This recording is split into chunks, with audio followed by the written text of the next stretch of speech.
Hola, ¿qué tal mis queridos estudiantes? Bienvenidos otra vez a este video de esta semana número 7 ya.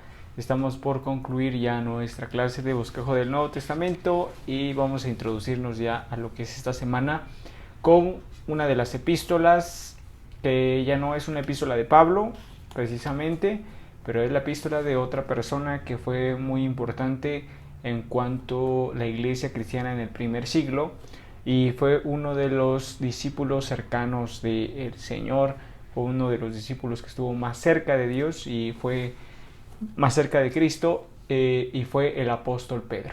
¿Sí? El apóstol Pedro fue una figura central en los evangelios.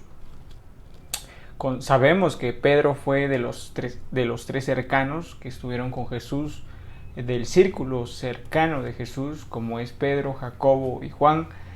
Pedro era uno de los que siempre figuraban precisamente por el temperamento y carácter que Pedro tenía en cuanto pues lo vemos en los evangelios, cómo se comportaba, cómo salía con comentarios que a veces eran correctos y a veces no eran comentarios correctos, ¿no?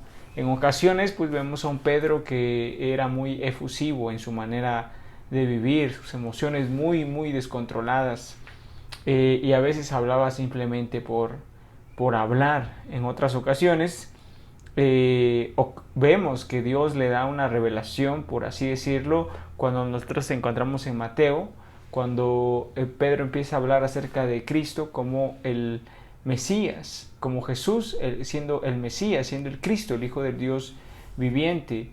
Entonces Jesús se acerca con él y empieza, ¿no? A decirle que esa revelación venía de parte de Dios. Y vemos cómo se le aplaude, por así decirlo, a Pedro en ese momento. Yo imagino que cuando a uno se le aplaude, pues sabe uno que está en lo correcto y hasta puede tener confianza, puede sentirse bien. Obviamente, si alguien de respeto te aplaude, te puedes sentir muy bien cuando te está alabando por algo que hiciste. Pero poco después de eso, poco después de esa declaración, también en el mismo Evangelio nosotros notamos que cuando Jesús empieza a hablar acerca de morir para salvar a las personas, morir para quitar el pecado, Pedro también se acerca a Jesús y le dice: ten misericordia de ti y que no te acontezca eso. Y veo a un Pedro queriendo agradar al maestro de una forma superficial, ¿no? Ese comentario ya no venía de parte de una revelación de parte de Dios, sino más bien Jesús mismo le dice: aléjate de mí, Satanás, como si Pedro recibió en un momento la revelación de Dios y en otro momento como que estaba escuchando la voz de Satanás. Y es que precisamente Pedro era una persona efusiva, ¿sí? Que estuvo dispuesto a que cuando se presentaron los soldados y las personas que iban a prender a Jesús, estuvo dispuesto a sacar la espada y mocharle la oreja a Malco. Y Jesús restauró precisamente esa oreja y vemos una valentía de Pedro muy tremenda porque estaba con el maestro. Pero una vez se le fue quitado el maestro, una vez que Jesús fue aprendido, vemos como ese mismo Pedro que le dijo al maestro: aunque me cueste la vida, no te negaré, negó 3 veces al Señor. Jesús mismo se lo dijo. Entonces vemos a un Pedro lleno de debilidades. Un Pedro que fue una persona que no sé cómo describirlo, una persona que se dejaba llevar por sus emociones. Y eso lo vemos en los evangelios. Algo muy hermoso de la vida de Pedro es que Pedro negó al Señor 3 veces y luego cantó el gallo y lloró amargamente, dice la Biblia. Pero también hubo una persona que hizo algo mal contra el Señor y fue precisamente Judas, ¿no? Judas fue la persona que no solamente negó al Señor, sino que lo traicionó. Pero yo creo que a nivel de ¿cómo se llama? De acción, Pedro quizá hizo peor que Judas, en el aspecto de que Judas traicionó a Jesús y le dieron a cambio de dinero, pero él fue y regresó precisamente el dinero que tenía que le habían dado por aprender a Jesús, y él fue y regresó. Es una persona que hizo un agravio, pero intentó remediarlo, pero al sentir demasiada culpa no lo logró. Por otra parte tenemos a un Pedro que falla, que niega al maestro 3 veces. Y cuando está en la crucifixión, Jesús se esparce con los demás discípulos, ¿no?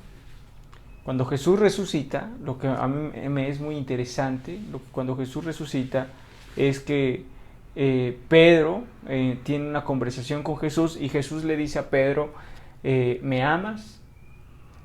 Y Pedro le dice, sí, Señor, yo te amo. Y entonces Jesús le vuelve a preguntar, Pedro, ¿me amas? Y Pedro le vuelve a contestar, sí, Señor, yo te amo. Y Jesús le vuelve a contestar, le vuelve a preguntar otra vez, ¿me amas, Pedro? ¿Me amas más que estos? Y Pedro le dice, tú sabes todas las cosas. Es interesante que Pedro negó a Jesús 3 veces, pero Jesús le preguntó esa pregunta tan especial, ¿me amas? Se la preguntó 3 veces, tratando de restaurar el corazón de Pedro, que estaba dañado por haberle fallado al Maestro, por haberle fallado a Jesús. Entonces, con eso nosotros podemos ver cómo Pedro entra en esa restauración por parte del Maestro y empieza a ser sanado, y Jesús, a través de esta conversación, empieza a tratar el carácter de Pedro. En el libro de los Hechos vemos a un Pedro totalmente distinto, un Pedro que es una persona madura, que experimentó muchas cosas y que maduró a través de un proceso largo en el que tuvo que haber sufrido para alcanzar el nivel que tenía.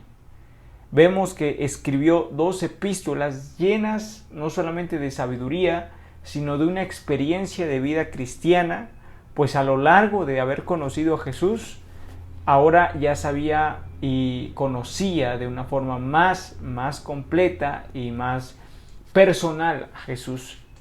Y vemos cómo Pedro escribe precisamente esas 2 epístolas. La primera epístola va dirigida a unos cristianos que estaban pasando por diversas pruebas. Pedro, como un verdadero cristiano que había experimentado el dolor y el valle de sombra de muerte en muchas ocasiones, empieza a animar a los creyentes a no desistir de enfrentar las pruebas. La primera epístola de Pedro trata precisamente de eso. Fue escrita aproximadamente en el año 60 después de Cristo, pero trata precisamente de Pedro animando a la congregación, animando a la iglesia para seguir adelante a pesar de la tribulación. En la segunda epístola de Pedro nosotros encontramos precisamente que Pedro ahora no solamente le habla a la iglesia con los problemas de afuera, sino que ahora habla de un problema interno, que es los falsos maestros. Entonces Pedro empieza a desarrollar su temática a partir de esta premisa de los falsos maestros, y por eso podemos encontrar que Primera de Pedro va dirigido a cristianos con problemas y dificultades, y Segunda de Pedro vemos cómo Pedro empieza a desarrollar su tema hacia cristianos que tengan cuidado de los falsos maestros. Vemos cómo Pedro se desarrolla por completo, y todavía están a lo largo de la historia cristiana tuvo que pasar ciertos procesos que también le fueron difíciles. Pedro, al igual que muchos apóstoles, murió por causa del Señor, crucificado de cabeza, porque él decía que no era digno de morir como su maestro y que era preferible que lo crucificaran de cabeza. Bueno, esa es la historia de nuestro buen amigo y hermano en Cristo, Pedro. Espero que un día lo veamos con el Señor en el cielo, y pues vamos a hacerle preguntas. Principalmente vamos a hacerle la pregunta si todo lo que yo dije en este video es cierto. Gracias por su atención, hermanos. Gracias porque ustedes están presentes en esta clase, están haciendo su tarea, están participando en las videoconferencias, y estoy muy contento de que así sea. Nos vemos pronto y que Dios les bendiga.